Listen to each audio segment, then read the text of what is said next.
Hey there, Hillsiders. Last week, I woke up from a dream, and the thing that was on the forefront of my mind was the scripture, Hebrews 13:8. Jesus Christ is the same yesterday, today, and forever.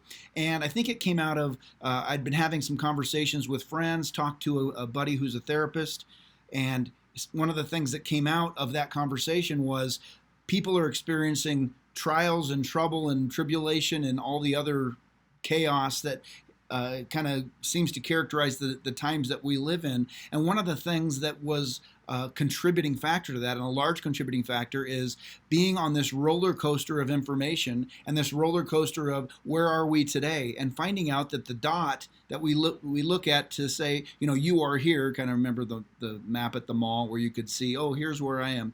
That little dot continues to be moved and shifted, and there's things that we can think on one day are great, and the next day, oh, by the way, what we told you yesterday is not. And without degenerating into a rant of some sort, the thing that really struck me, and as I'm laying there in bed thinking about Jesus Christ the same yesterday, today, and forever, it has a huge effect on my mental well-being, because I can put my hope and my trust and my faith in Him. And I can believe that no matter what other kind of chaos is going to happen, whatever kind of shifting sand is taking place in the world that I live in, the world that affects me, I can trust that Jesus will always be the same. And when I read in Scripture about the things of what He's done, about what are the characteristics that we've come to expect of Him, I can know that the next time I go to interact with Him, I'm going to get the same thing from Him. Matter of fact, in Hebrews chapter 4, it goes into some detail saying that we don't have to be afraid of approaching Jesus. We don't have to worry, how am I going to be received by God when I come to Him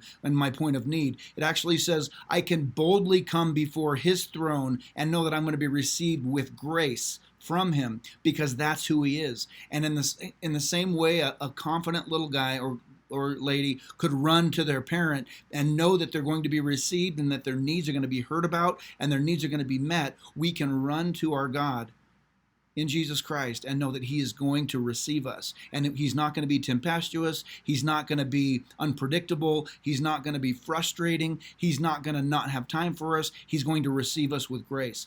And to me, that's a huge, huge encouragement, because no matter what else is going on, that one point of Jesus Christ being the same yesterday, today, and forever is something that allows me to then use it, as from the message last week, use Jesus as my guiding light, my North Star, the point of navigation, my point of reference, that everything else I'm doing is coming out of that and flowing out of that sure thing of Jesus being the same yesterday, today, and forever. I hope that encourages you.